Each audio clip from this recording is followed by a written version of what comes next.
2 o'clock on a Saturday afternoon. Route 1, along the Maine coast.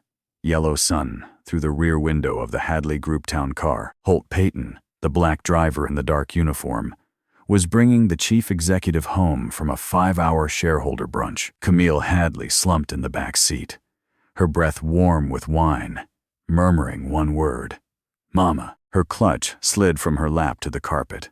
A black and white photograph spilled onto the floor mat, sharp under the red light. Holt reached down.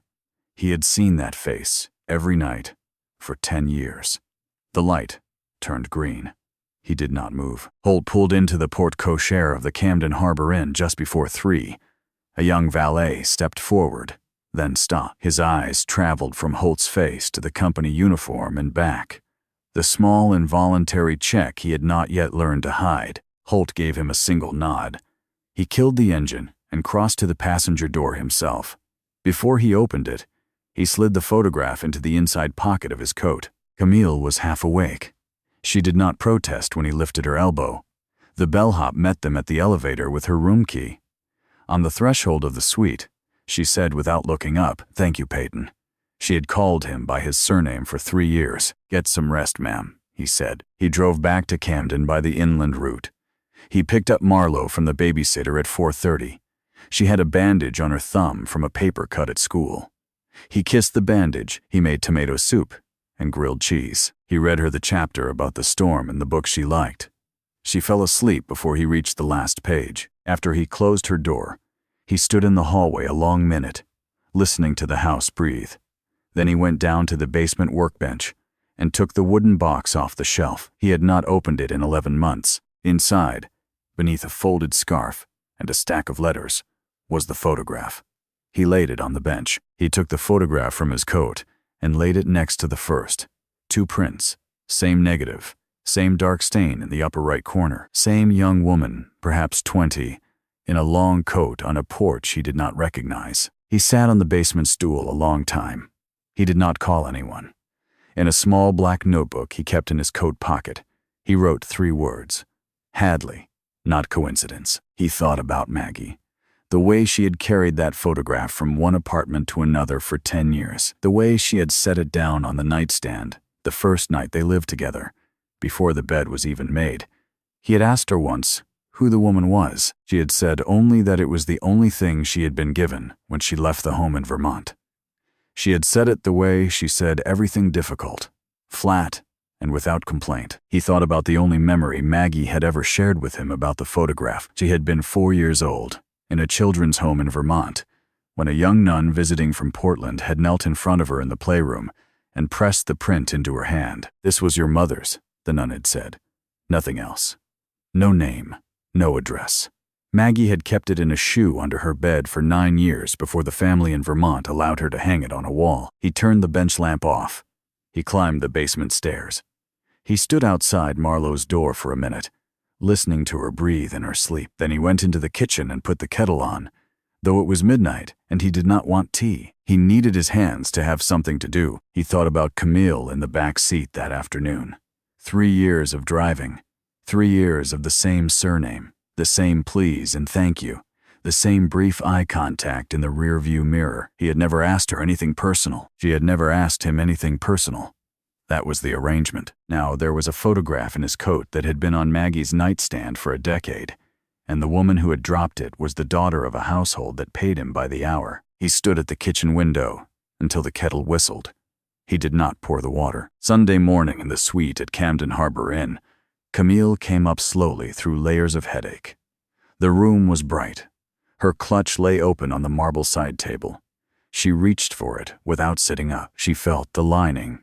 She felt the inner pocket. The photograph was gone. A memory floated up from the dark. A man's hand reaching down for something on a sunlit floor mat. Payton. She did not call him. She called Thea Kelso instead. Thea had been her family's lawyer since before Camille was born. The phone rang 4 times. "Kami. Thea, I need to ask you something, and I need you to think before you answer. Always.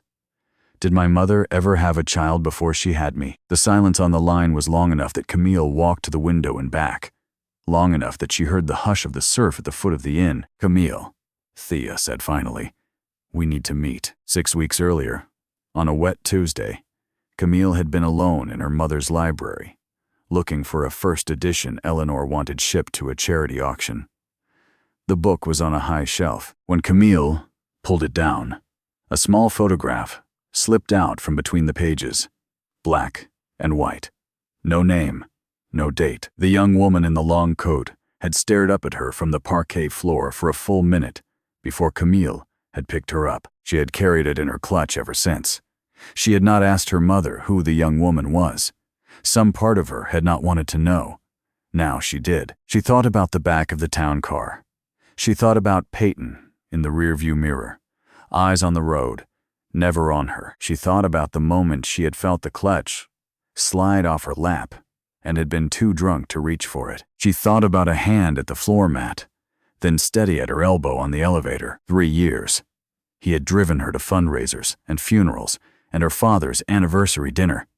He had heard her cry in the back seat after a board meeting in November. He had heard her laugh on a call with her college roommate the previous summer. He had heard her order takeout, argue with a vendor, fall asleep, wake up. She had never asked his first name. She walked into the sweet small bathroom and turned on the cold tap and let it run over her wrists.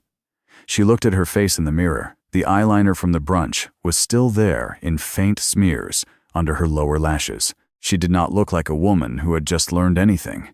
She looked like a woman with a hangover. She thought about the photograph. She thought about who had it now. She thought about the careful way the driver always set her packages on the back seat, the way he had once, last winter, brushed snow from the door handle before she touched it. Small considerations. The kind of person did not notice until they noticed everything. She thought about a night last spring, when she had asked him to wait outside a dinner party in Brookline that ran until almost midnight. She had come out and found him not on his phone, but reading a paperback under the dome light. She had not asked the title. She had not asked anything. She dried her hands on the white hotel towel. She went back into the bedroom and sat down on the edge of the bed. The light from the harbor came through the curtains in a long, pale rectangle on the floor. She did not move out of it. On Monday morning, Camille drove herself to Portland. She did not tell the office. She did not tell her mother. She met Thea in the small back conference room of the Kelso and Associates building, the one with the curtains always drawn. Thea did not open her briefcase. She did not produce anything. She poured 2 cups of black coffee and set one in front of Camille. "Before I say anything," Thea said, "you should know I have been waiting for this conversation for 32 years. Not hoping for it. Waiting." Thea did not give her details. Only a beginning. "Yes, your mother had a daughter before you. 1994 was the year. She was 19. The baby was a girl. She had named her Margaret on the form and prayed every year that the family had kept the name." Camille drove back to Boston that afternoon at the legal limit and not a mile faster. She did not call Peyton for the first time in 3 years. She requested a different driver from the pool. The dispatcher acknowledged the change in 2 minutes. He did not ask why. He was good at his job. That night in her apartment on Beacon Hill, she opened her laptop and made a call she had never made in 3 years. Not to Human Resources. To Hadley Group Internal Security. She asked for a full background trace on a current employee, Peyton. Holt R., she specified. Not the HR file. Full history. Federal records. Court filings. Press archives. The report arrived at 11:17 the next morning, hand-delivered by a courier in a Navy windbreaker. She read it, standing up. Holt Robert Peyton, born 1991, Portland, Maine. United States Naval Academy, class of 2013. 3 years active duty as a naval intelligence officer. Then, Georgetown Law, accelerated program, graduated 2018. Hired into the Federal Bureau of Investigation that same year. Assigned to the Boston Field Office, White-Collar Crime Division, with a subspecialty in trust fund fraud and shell company networks. 2 prosecutions of note.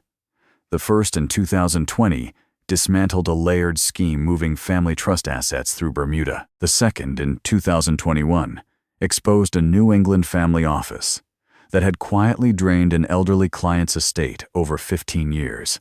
Both cases resulted in convictions. Both made the inside pages of the Wall Street Journal. Special Agent Payton resigned his commission in April of 2022. 8 months later, his wife, Margaret Crane Payton, age 28, of Camden, Maine, died of pancreatic cancer. He filed his application to drive for Hadley Group 6 weeks after the funeral. 3 years of perfect performance reviews. 3 declined offers to move up to fleet management. Camille set the report down on her kitchen counter. She did not sit. She walked once around the island. She walked once around it the other way. A former Federal Bureau of Investigation special agent specializing in trust fund fraud had been driving her car for 3 years. She had cried in the back of that car after a board meeting. She had taken a call from her mother in that car about her father's anniversary. She had read a private letter in that car. She had said things on the phone with him 3 feet from her. She thought about every white guest she had ever brought into the back seat. She thought about the way some of them had handed him their bags without looking at his face. She thought about a board member at Christmas who had said to her in the elevator, "Your driver is very quiet, isn't he?" She had nodded. She had not asked herself then why a quiet black man at the wheel made the board member feel safer than a chatty one might have. She poured herself a glass of water. Her hand was steady. The water in the glass was not. At 4:15 Tuesday morning, Camille left Boston. She drove herself. The drive to Camden took just under 3 hours by the inland route. She arrived before sunrise. She did not stop at the resort. She did not stop for coffee. She drove the dark coastal road through the sleeping town and turned onto the dirt lane that ran behind the wharf. And she found his house by the address in the file. It was a small wooden cottage with a porch and a clear view of the water. The sky was just beginning to gray. She did not knock. She sat in her car 2 minutes with the engine off. The kitchen light was already on. Through the window, she could see a small girl, maybe 7, sitting at the kitchen table in a flannel nightgown, hair sleep-tousled, working with intense concentration on a piece of paper. The girl drew a line, lifted her pencil, and turned her head to consider the next line. Something about the corner of her mouth made Camille set her hand on the dashboard to steady herself. She got out. Holt opened the door before she reached the porch. He was already in a coat. "I figured you would get here before 7, he said. They sat on the porch. Holt brought out coffee in 2 enamel cups. Marlowe stayed at the kitchen table behind the window, working on her drawing. She had not looked up. Holt set a small frame on the bench between them. Maggie was smiling in the photo, holding up the same black and white print, laughing at something off camera. Camille looked at it a long time. What year was Maggie born? 1994. My mother was 19. In 1994, the wind off the water moved the bare branches of the maple in the yard. The kitchen light made a yellow rectangle on the porch boards. "I did not know," Holt said, "that you were her sister. I drove you to and from work for 3 years. I did not know." "When did you find out?" "Saturday afternoon." She turned her head and looked at him properly, for what she would later realize was the first time. 3 years of professional distance, and she had never actually seen him. He was 40 pounds lighter than the photograph in his file from his bureau graduation. There was gray at his temples that should not have been there at 35. The wedding band was gone. It had left a paler line on the ring finger, a thin band of skin that had not seen the sun. She drew the photograph from her clutch and laid it on the bench. He drew the second one from his pocket and laid it next to hers. 2 prints. Same negative. Marlowe appeared at the porch door, eyes round. "Daddy, there is a lady." "I see her, sweetheart. This is Miss Hadley. She came to talk about a friend." Marlowe studied Camille with the unguarded directness of a 7-year-old. "Are you the lady from the brunch?" Camille felt the breath leave her chest. "Daddy was telling me about a brunch yesterday.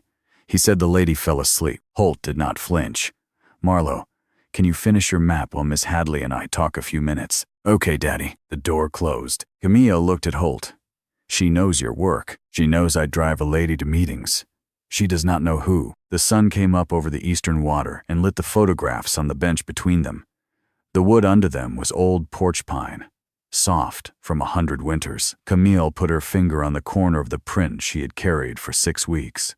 Her hand was steady now. It had stopped shaking somewhere on the inland route before dawn. "I need to call my mother," she said. He nodded. He did not offer his phone. He let her use her own. Camille called her mother at 6:45. "Come to Camden now, Cammy. Today." Eleanor was on the road by 7:30. She arrived at the cottage at 11:02. She had brought no overnight bag. She had brought nothing but the leather purse she always carried. Holt opened the door. Marlowe stood beside him in a clean dress, the one with the small embroidered flowers on the collar. Holt had told her only that a guest was coming. He had not said which kind. Marlowe stepped forward. She offered her hand the way she had been taught. "Hello, ma'am. I am Marlowe." Eleanor took the small hand. Her own was shaking. "Hello, Marlowe. I am a friend of your aunt's." Camille had not used the word aunt yet. She let it stand. Marlowe studied Eleanor for a polite 3 seconds.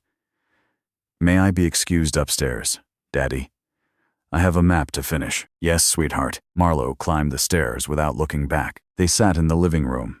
Holt brought out tea. Eleanor took the cup but did not drink. The teacup made a small rattle against the saucer. She put it down. "Kami, Mother, you found the photograph in the library, the one in the book, 6 weeks ago. I knew you had. I went to put a different book back on the shelf, and the gap was on the wrong side.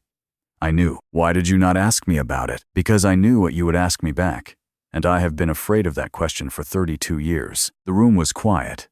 Outside, gulls. Eleanor turned to Holt. She had not yet looked at him directly. She did now. "You were married to my daughter." "I was. I never knew her name." "Margaret. Maggie. She was 28 when she died." "How?" "Pancreatic cancer. Stage 4 when they caught it. 4 months from diagnosis." Eleanor closed her eyes a long time. "When I was 19, she said, I was in love with a boy who worked at my father's boatyard. My parents told me they would put us both out on the street if I kept the baby. I signed the papers in a Catholic hospital in Portland. I was told the baby went to a good family in Vermont. I was told I would not be allowed to know more." Camille had never seen her mother cry. Not once. Not at her grandfather's funeral. Not at her father's. She did not cry now either, but her face was wet. "I named her Margaret on the form. They told me the family was free to change it. I prayed every year on her birthday that they had kept it." "They kept it," Holt said. "What was she like?" "She was funny. She was sharp. She was kinder than I ever was. She drew maps the way Marlowe does. She kept that photograph of you on her nightstand for 10 years and never knew who you were." Eleanor put her face in her hands. Holt rested his hand very lightly on the arm of her chair. Not on her, just on the chair. The way you steady a thing that might fall. Upstairs in Marlowe's room, the soft sound of a colored pencil on paper went on, even and unhurried. After a while, Eleanor opened her eyes. She wiped her face with the flat of her hand, not with a handkerchief. She looked at the staircase. "May I meet her properly?" "Not today," Holt said gently. "Today she has been told a guest is here. Tomorrow we can begin telling her something else." Eleanor nodded. She understood the discipline of it. She had spent 32 years learning what could be said when and to whom. Eleanor went to the inn that evening to rest. Camille did not go with her.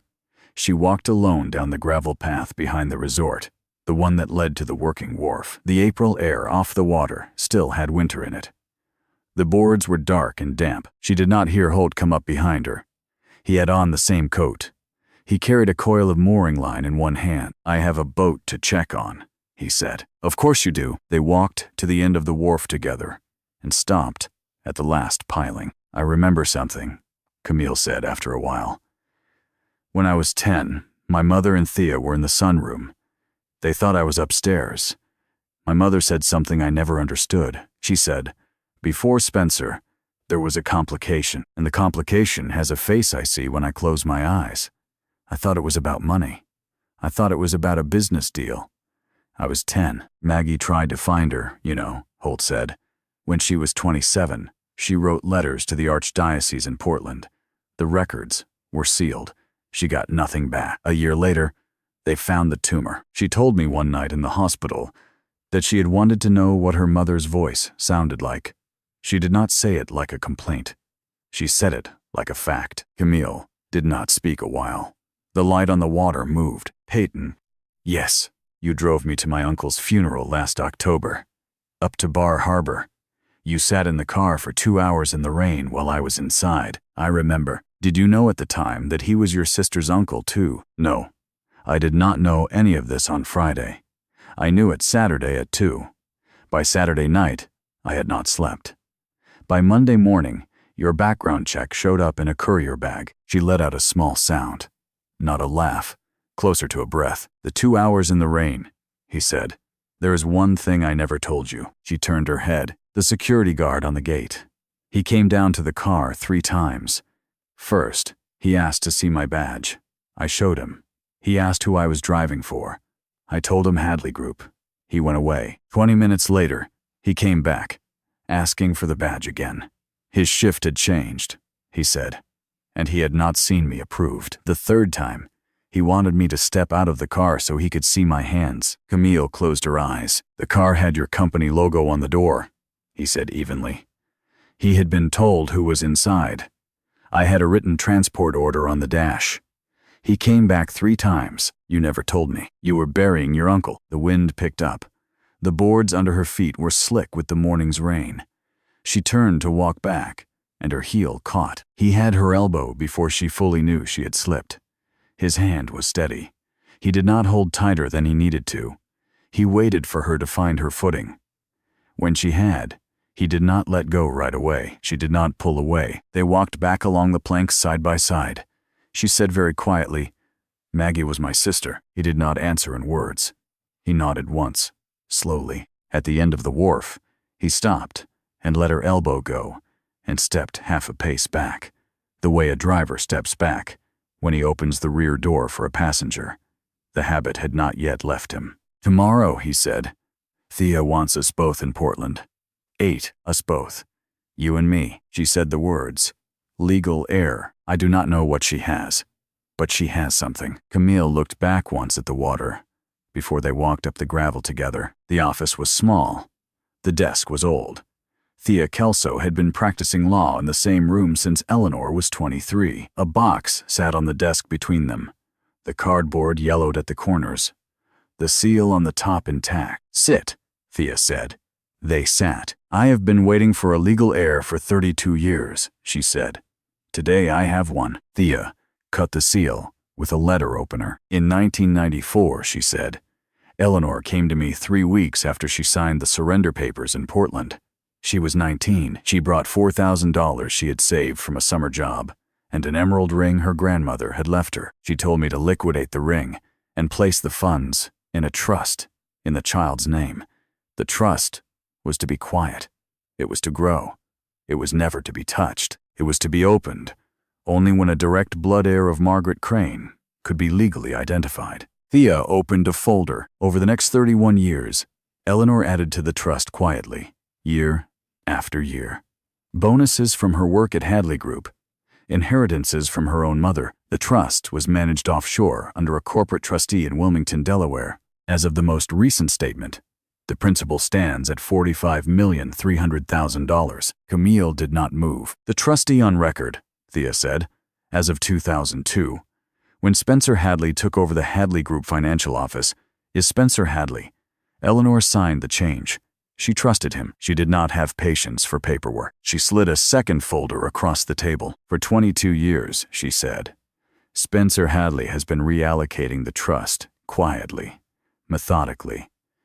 The funds have moved through 6 shell entities: Delaware, Bermuda, the Caymans. The trust statements that came to Eleanor each January were not the real ones.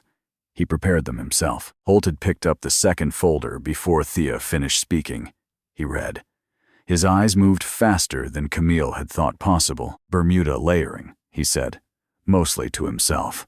"Round-tripping through a Cayman feeder. Wilmington corporate trustee Cross & Associates." He stopped. He looked up at Thea. "Cross & Associates," he said. "Yes.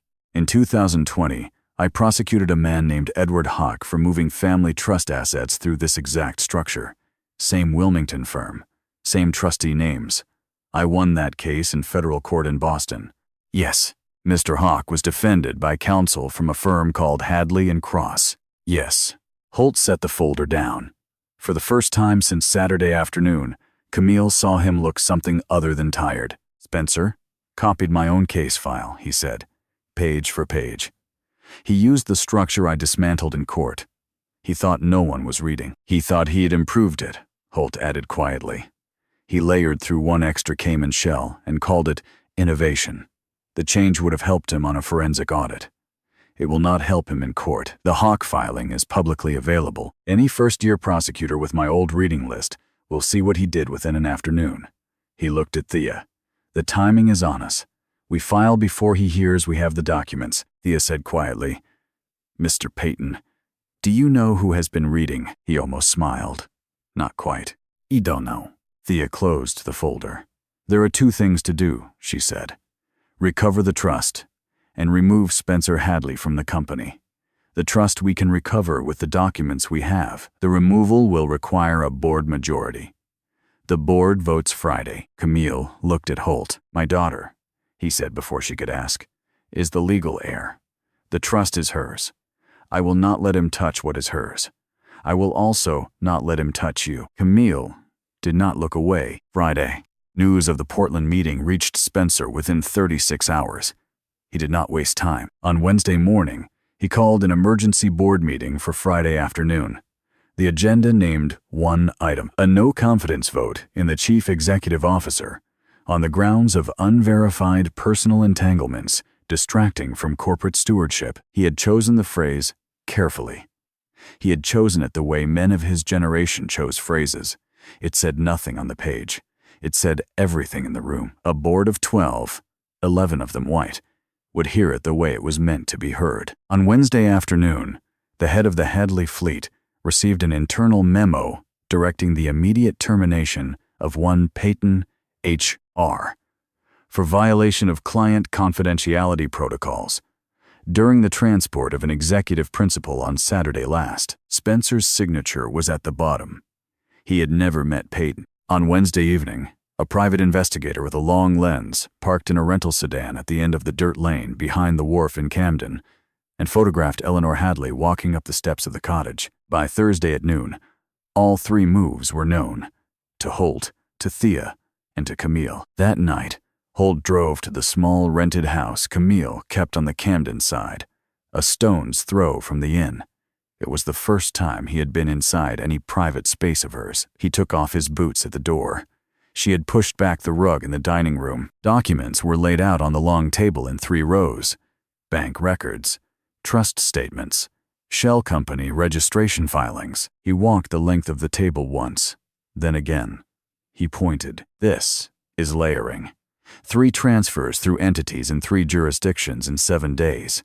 Each one within 10% of the prior balance. The triggering pattern is the same in every quarter." He paid himself, in effect, by routing the money through a Cayman feeder back to a Delaware management company he owned through a nominee. This is a violation of Title 18, United States Code, Section 1957. Money laundering, knowing involvement, premeditated. She listened. She did not interrupt. "To prosecute him criminally is the Department of Justice's call," he went on. "What we need to do Friday is colder. We need to convince a board of corporate trustees that he is a financial liability the company can no longer carry. For that, we do not need to prove a crime. We need to show that the public proof is coming. And is it? Once Thea files the trust grievance Monday morning, it becomes a federal matter within the week. There is no path on which Spencer is still a board chairman in a month." She reached for a page at the far corner of the table. Her hand passed over his on the wood. They both stilled. Neither pulled back. The rain that had been holding off all evening hit the kitchen window in a single soft sheet. She left her hand where it was, not on top of his, beside it. "Thank you, Holt." It was the first time in 3 years she had used his name. He did not move his hand. He did not look up. "This is my sister's case, Camille. There is no thanks owed." He had used her name in return without thinking. They both heard it. She let her hand stay where it was another breath, then drew it back and turned the page. They worked until almost 2. Marlowe was at the babysitter's overnight. Holt did not say so. Neither did she. When he finally stood to put on his coat, the rain had stopped, and a band of pale sky was visible over the harbor. At the door, she said, "Friday, Friday," he said. He drove the empty inland road home in the gray hour before sunrise. Eleanor asked, through Camille, whether she might come to the cottage one more time before Friday. Not as a stranger this time. Not as a guest. As a woman who would like to be introduced properly to her granddaughter. Holt thought about it for a day. He said yes. She came on Thursday at noon. Marlo was home from school for a teacher's day. She had laid out her colored pencils on the coffee table in a row, in order from yellow to violet. "Marlo," Holt said. "This is Eleanor." "Hello again, ma'am." "Hello, Marlo." Marlo studied her. "Daddy says, you knew my mother when she was little." Holt had been preparing that sentence for 2 days. He had chosen the words on purpose, in a way. Eleanor said, "Yes." Marlo opened her sketchbook. "I am drawing a map of a house I never saw. Mama told me about it once. She said it was the house her great-grandma lived in, with the gray porch and the spruce tree and the long driveway down to the rocks. Mama said she only saw it in a dream." Eleanor's hand went to the arm of the couch. The house was her mother's house in Rockland, with the gray porch and the spruce tree and the long driveway down to the rocks. Sold in 1989, 16 years before Maggie ever knew it existed. "May I see?" Eleanor said. Marlo turned the sketchbook around. Eleanor leaned down. Her face was level with the child's. She put her hand on the back of Marlo's hand. Marlo did not pull her hand away. Eleanor's eyes were closed. "Mama said the spruce was on the south. I drew it on the north by mistake." "Yes," Eleanor said. "Yes. I would like to fix that with you, if I may." They bent together over the map. After a while, Eleanor took a pencil.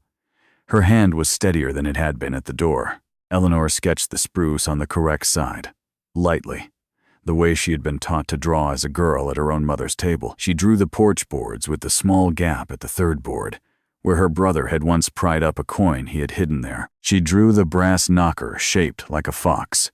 She did not narrate. She only drew. Marlo watched the lines come down on the paper without interrupting, the way a child watches a story she is being told for the first time. In the hallway, Holt watched. Then he stepped out onto the porch. Eleanor came out 40 minutes later. She had been crying without sound. She did not wipe her face. "I do not deserve any of this," she said. "I am not the one who decides that," Holt said. "If she ever asks when she is older why I was not in her mother's life, you tell her the truth. Do not make it kinder. I would like to be remembered honestly, even if it is badly. Maggie would have wanted her to know you. That is what I will tell her." Eleanor looked at him a long moment. "You are a very good father, Mr. Peyton." He did not answer that. Camille was waiting at the end of the gravel drive, leaning against her car. She did not come in.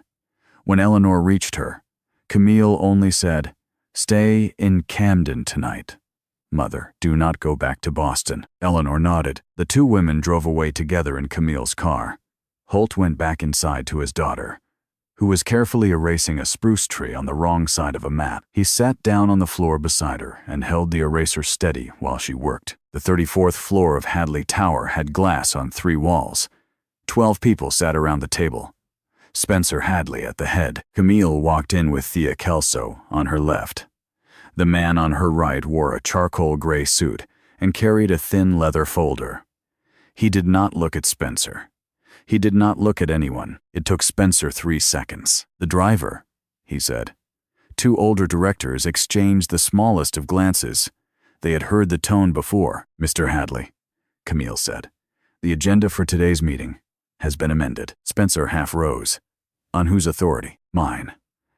And before I continue, allow me to introduce counsel." She set a thin laminated card on the polished table and slid it down to the center. "Holt R. Peyton, former Special Agent, Federal Bureau of Investigation, White Collar Crime Division, Boston Field Office, 2018 to 2022. Spencer Hadley's face lost color in a clean line from his hairline down to his collar. 5 years ago, he had read the hot case in the Wall Street Journal standing in his kitchen and had copied the structural diagram into a notebook the same night. He had thought he had improved it. Holt stayed seated.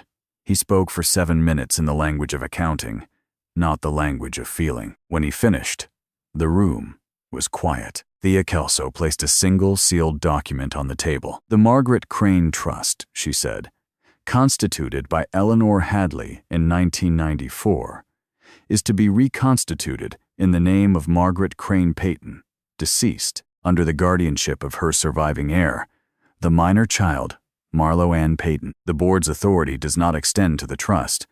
It does extend to the chairmanship of this company. Spencer began to speak. The door opened. Eleanor Hadley walked in. She was wearing the gray wool coat she had been married in. She had not taken it off. She did not sit. Spencer, you will resign from this board today, or I will end this marriage tomorrow morning at 9 with the firm Mrs. Kelso has retained. You choose. The room did not breathe. Spencer looked at the card, at the trust document, at his wife of 26 years. He resigned, in writing on a yellow legal pad. Before he left the room, the vote was conducted anyway. 11-0. The Department of Justice received the case file before close of business. The trust was restored to Marlo Ann Peyton, with Holt as guardian. By Tuesday of the following week, the wire confirmation came through to Holt's phone in the workshop, where he was sanding a kitchen chair. He read it. He kept sanding. 4 months later, in early April, the harbor in Camden was the color of pewter. Holt did not drive for Hadley Group anymore. He was thinking about consulting.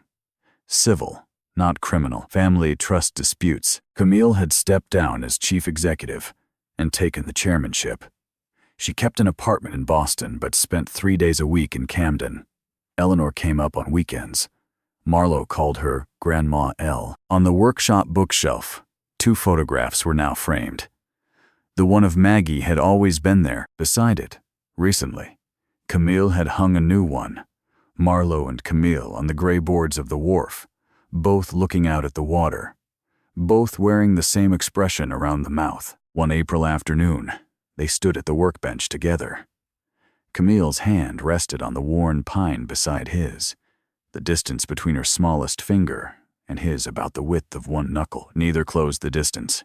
Neither pulled away. Outside on the porch, Marlo was reading aloud to Eleanor from a book about birds. Neither of them had been looking for any of this.